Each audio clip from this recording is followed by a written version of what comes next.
Vous allez découvrir l'esprit de la loi du 11 février 2005 pour l'égalité des droits et des chances, la participation et la citoyenneté des personnes handicapées. Dès l'intitulé, sa philosophie transparaît. Pour aboutir à ce résultat, il aura fallu 2 ans de travail, de propositions, de discussions, de concertation, de lobbying, de débats parlementaires. Cette loi comprend des centaines d'articles et est signée par 22 représentants de l'État. Les associations militantes se sont fortement impliquées. Elles ont représenté une véritable force de proposition pour aboutir à cette loi qui a la volonté évidente de changer les mentalités et le regard porté sur les personnes handicapées et d'influer sur les représentations sociales du handicap. Il est important de souligner que l'esprit de la loi, c'est que la personne en situation de handicap ait accès de façon prioritaire et naturelle au milieu ordinaire dans tous les domaines.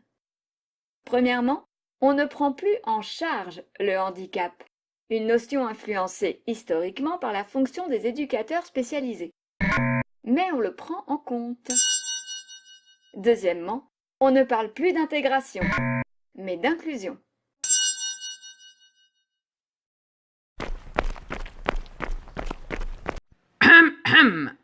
La loi de 2005 vient affirmer ou réaffirmer un ensemble de droits fondamentaux.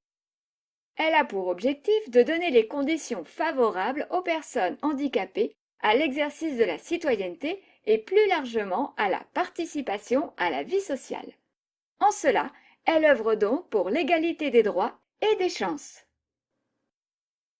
Abordons différents chapitres.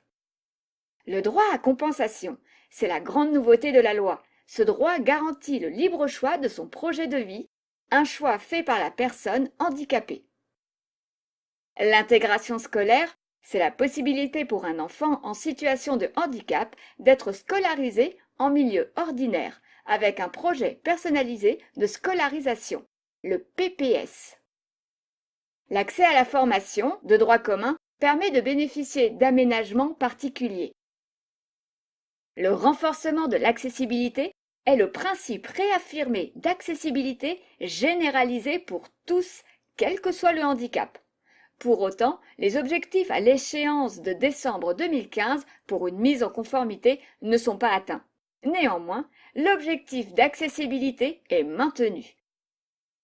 Ces droits fondamentaux corroborent et conduisent à l'exercice de la citoyenneté de la personne rencontrant un handicap physique ou sensoriel, jusqu'au droit de vote si le lieu est accessible. L'insertion professionnelle et l'emploi. La loi renforce l'obligation d'emploi pour tout employeur privé ou public ayant 20 salariés ou plus. Le droit à la non-discrimination est rappelé. Définition de la loi du 11 février 2005. Prenons le temps de lire l'article 2 de cette loi. Article 2. Constitue un handicap, au sens de la loi, toute limitation d'activité ou restriction de la participation à la vie en société subie dans son environnement par une personne en raison d'une altération substantielle, durable ou définitive d'une ou plusieurs fonctions physiques, sensorielles, mentales, cognitives ou psychiques, d'un polyhandicap ou d'un trouble de santé invalidant. Revenons sur quelques mots employés dans cette loi. Substantiel signifie ce qui est important, essentiel, non négligeable, considérable. Cognitive qualifie ce qui a rapport avec la faculté de connaître. Psychique est relatif à la psyché, la vie mentale. Une pathologie psychiatrique apparue en cours de vie entraînant des troubles affectifs et émotionnels, tels qu'une psychose, une névrose, des troubles bipolaires et d'autres troubles. Le polyhandicap est l'association de déficiences motrices et intellectuelles sévères associées éventuellement à d'autres déficiences et entraînant une restriction extrême de l'autonomie. Invalidant veut dire qui entraîne une restriction d'activité. Notez que c'est la première fois que sont prises en compte des pathologies d'origine psychique, des notions d'activité, de participation, plutôt que d'insister sur la restriction de capacité et d'environnement.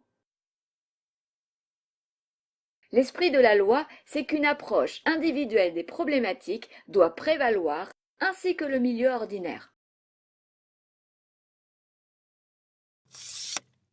Voici la liste des bénéficiaires de la loi du 11 février 2005. Les titulaires d'une reconnaissance de la qualité de travailleur handicapé appelée RQTH, les victimes d'accidents du travail ou de maladies professionnelles, AT-MP, les titulaires d'une pension d'invalidité, appelée PI, les bénéficiaires de l'allocation aux adultes handicapés, appelée AAH, les titulaires d'une carte d'invalidité, appelée CI, sont également bénéficiaires quelques catégories spécifiques héritées de l'histoire ou spécifiques à la fonction publique, comme les veuves de guerre et les orphelins de guerre.